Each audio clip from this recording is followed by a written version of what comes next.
Okay, so once I've been to the little boy's room, I come back and begin my supplement routine. And I sound like a complete douche for saying that. Now, it's important to mention that supplements are in addition to everything else you should be doing. First on the list, we have the Hair, Skin and Nails gummy from My Vitamins. Now, I've got 3 sets of gummies because man has a sweet tooth. And if you're really struggling to get your vitamins in, these are a great little way to get them in because it's effectively like eating Haribos, little sweets. The only problem is trying to stop yourself from eating more than one.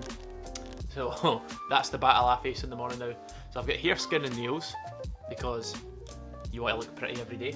A multivitamin gummy covers absolutely everything you need. Covers all your bases there. A gut gummy. Now this one is used to help keep the inside of your body sorted as well, and if you have any gut issues, it'll help to alleviate some of that pain, hopefully. The essential BCAAs. Now these are used to help improve muscle recovery, reduce soreness and fatigue. I don't really know if I see these ones working a whole lot, to be honest. They're quite large, so if you're somebody who chokes on vitamins or chokes on, well, insert whatever you want there. That's what she said! Then maybe they aren't the best for you. Maybe you want to cut them in half, break them down, snort them, do whatever you want. And to wash down these little spaceship capsules, around 400 to 500 mils of water, because when you wake up, you're pretty dehydrated, you lose a lot of moisture in your sleep, especially if you snore like me, and I snore a lot.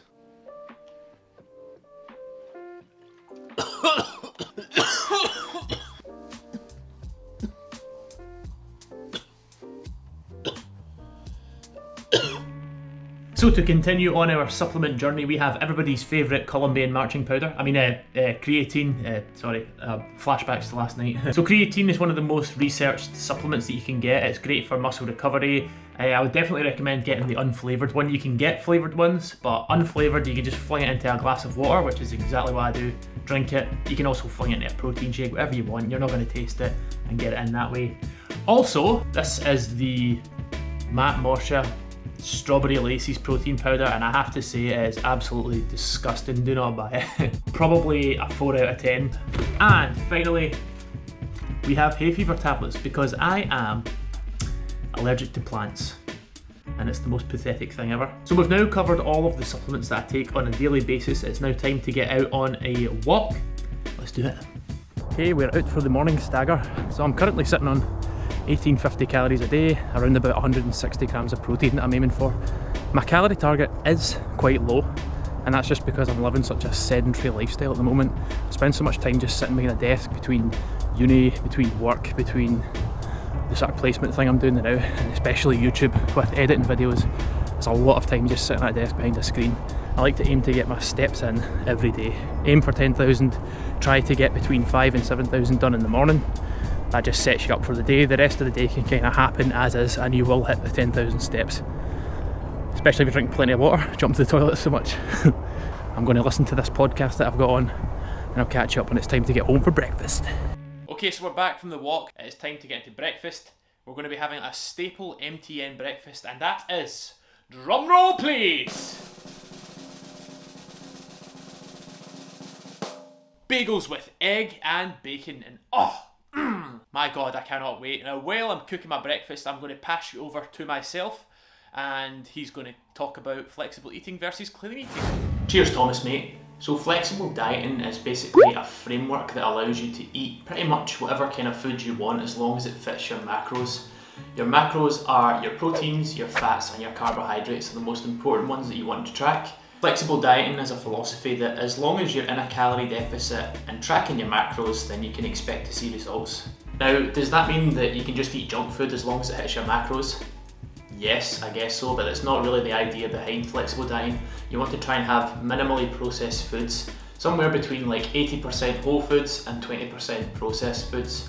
But the flexibility just comes in the actual food choices that you can make. So you can expect to see results if you eat junk food all the time, but your insides will be a crumbling ruin, and if the inside of your body is disgusting and fueled badly, then your brain and everything else is going to run poorly. It's like trying to fill your car with cheese sauce instead of fuel. So what is clean eating? Well, first of all, it's ridiculous that clean eating is actually a thing. It used to just be called eating. It's at the opposite end of the spectrum, and it's basically you want to have little to no processed foods. You want to focus on a diet that's consistent of whole foods. Essentially, you're just eating to optimise your health. You're eating for nourishment and you're trying to include as many natural foods as possible. Now we'll get into when flexible dieting works best and when it doesn't, and then also when clean eating works best and when it doesn't. So we can do... Sorry to pause me there, but I have prepared the meal and it's time to get into it. So, like I mentioned, flexible dieting allows you to incorporate foods like bacon and bagels, which are probably not considered to be very healthy, but it helps to keep me on track, which is why I thoroughly enjoy eating them. Pro tip for when you're buying bagels, by the way, buy the bagel thins because you can eat about 2 of them, I think, for the same calories as a normal bagel. And the bacon, reduced fat bacon medallions, 572 calories, 55 grams of protein, 51 grams of carbs, and 15 grams of fat, which is pretty well balanced, I think. Now, while I tuck into this, we'll jump back over and listen to what he has to say. Lost my train of thought there. So why does flexible dieting work then? Well, probably the number one reason, and the reason that's most successful, is adherence. Adherence is what gives you results. If you can stick to a diet for a long period of time, then that's what's going to give you the results. The flexibility in the food choices that you have allows you to stick to your plan for much longer than, say, if you were being very restrictive. The second reason why it works is sustainability. Because you've got such freedom with the choices of food that you eat, it's going to be a lot more sustainable as you get into years and years down the line of following this kind of nutrition plan or diet. The third reason that it works so well is no food is off limits. Because you're allowing yourself to consume maybe slightly more processed foods than if you were just clean eating, then you've got a lot more options in the food that you can have, and hopefully you will feel less guilty about including these foods in your diet. So when does flexible dieting not work?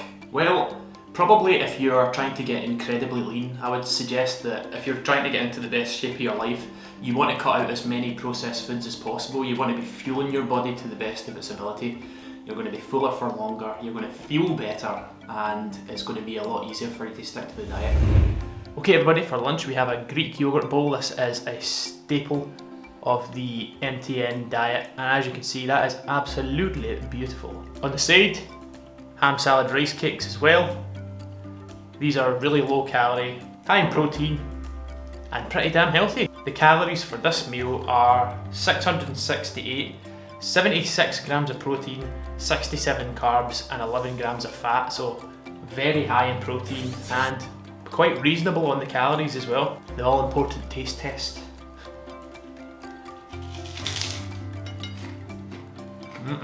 Rice cakes are such an underused vessel to transport the protein to your mouth, but they are great. All 4 rice cakes, 120 calories. Clean eating also works really well because you're eating lots of whole foods, and generally these foods are much more nutritious and much more satiating than processed foods. The highly processed foods can be designed so that they're full of fat and full of sugar because your body craves these things. Once you start to eat them, your body craves even more of them as well, so it's just a vicious cycle. That first time you crack open an ice cream and you have that first spoon, it is impossible to put down the spoon, especially if you're like me. But then I think I've got an ice cream addiction. It is a thing of sheer beauty. So our good friend Thomas is over in the kitchen as we speak at the moment. He is looking to get some high protein snacks out to give you a little rundown of the kind of options that he and I both like to enjoy on a daily basis. So we're going to start with the Newlands Fage. Now these are an amazing little protein source. They're like 85 to 90 calories usually per tub and 15 grams of protein. Another one is the Baby Bells. I do like a wee Baby Bell, I must say. Especially the light ones. It's 45 calories per Baby Bell and 5 grams of protein. Probably the best kind of protein bars that I've came across are the grenade bars, especially the carb killer ones. Now these are a little bit higher in calories, usually around 220 calories per protein bar, and they give you 20 grams of protein. Very expensive. Normally anywhere between £2 and £3 per bar. I would definitely recommend buying a multi-pack. Like, you can get them on Amazon. I will leave a link in the description if you want to get them. Go and buy them there because you save at least like 3 or 4 quid. And finally we can have a protein shake, so any kind of protein powder. My protein is usually where I get mine from. You can get vegan blends if that's something you're into. About 30 grams of protein you'll probably get. Cheers Thomas mate for covering that. You also got any kind of low calorie snacks that we can show them? Yeah? Alright, sweet. Okay, so first up we have the 10 calorie jellies. Now these are incredible. These are a new discovery for me. They're not even 10 calories, they're about 7 calories per tub, so that's next to nothing. They are very sweet, so it's an amazing way to sort of curb your sweet tooth. Next up I've got Fab Ice Lollies. Now these have no nutritional value, but I mean they're like 70 calories and I love them, so deal with it. Next up we have the Walker's Baked. Now these are about 103 calories per bag. Not the best use of calories, but they are a good little snack. They're just a great way to kind of curb your appetite. And Melba Thins. Now these come in a little pack of 6. They're just like flat crouton biscuity type things. You can have them with a bit of ham, a bit of cheese, or even just plain. They taste amazing on their own, and they are 78 calories for the whole little packet. Dinner is served. We have some little steak medallion things going on here. A little bit of pepper, some salad, tomato, cucumber, a little packet of vegetables. The Queen has got added carbohydrates in the form of homegrown tatties. But I've taken them out because man is counting calories. 12 seconds later. So like I mentioned earlier, I have quite an addiction to ice cream, and rather than smash an entire pint of Ben & Jerry's like I would normally do, tonight I'm going to be making the healthier option. Anabolic ice cream is what we're making today. Are all of our ingredients that we'll be running through. So the reason I've got 2 protein powders here, normally I would just use the vanilla one, but I'm running out of that one and I have to substitute in the golden syrup one, which is pretty disgusting to be quite honest. Stevia, because no sugar is involved. Xantham Gum, this is used to thicken up the ice cream. Do not put a lot in because it expands, so you only need a little bit. PB2 powdered, fat-free, sugar-free Jello mix. Also another little thickener for the mix, make it taste good. Coconut milk, any milk nut of your choice. We've got some frozen strawberries. Normally I'd like to put in some more, don't have enough.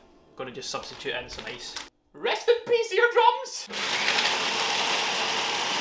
So as you've just heard there, the Ninja Builder is very loud. I was taking out the audio because we want to save your eardrums because I'm such a nice guy. When you're making this thing, you want to add a little bit of water, but not too much water because you're just trying to add a little bit more volume, but not too much to make it runny. Okay, thanks, bye.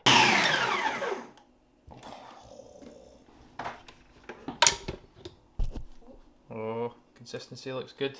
The ultimate test on whether this anabolic ice cream is good is... No.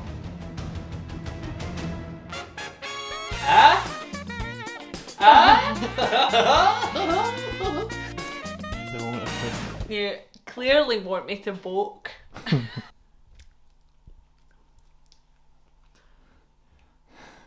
It's fine. Topping off our ice cream with none other than the Walden Farms pancake syrup. 0 calorie, love it. A healthy serving on top of that. Oh, I forgot the Greek yogurt, that's what it was. I said yogurt. And you said no. You hear me say yogurt? No. I feel like something's missing. I don't know what it is. Is it a syrup? Is it a syrup? A syrup?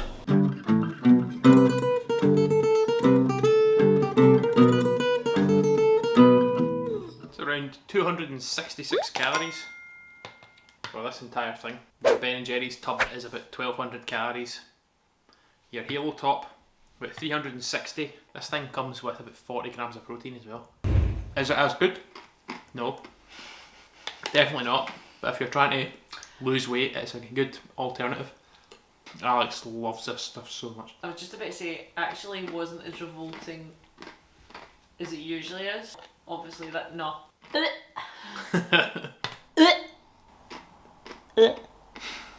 So which is the best approach then? Flexible dieting or clean eating? The answer to this, it really boils down to what you can stick to long term to get results. In my personal opinion, I don't see the need to clean eat, and I eat a very flexible diet, as I'm sure you've gathered now by the end of this video, and here's why. I think clean eating is far too restrictive. I've tried periods of time before where I've tried to just eat whole foods, and they definitely make you feel the best, but removing all of these fun foods just starts to depress you long term, and it's done this with me before. It's all about what you can stick to for the longest. Adherence gives long-term results. I have been following flexible dieting now for probably the best part of 18 months, and it's given me all the results that I could have hoped for. And the last reason is I like to enjoy myself. I like to live a healthy lifestyle, but at the same time there's still plenty of opportunities that come your way if you want to go out with your friends and go to the pub. Yes, you might need to make some more sensible choices when you're out and you're drinking, and maybe not have the kebab at the end of the night, but these things come up and life is all about balance, and just enjoy yourself. At the end of the day, if you're not enjoying your diet, you're not going to stick to it. If you're not enjoying your diet, it's going to make you miserable. So do what makes you happy. And while you're at it, you can do what makes me happy and like the video. Like the video.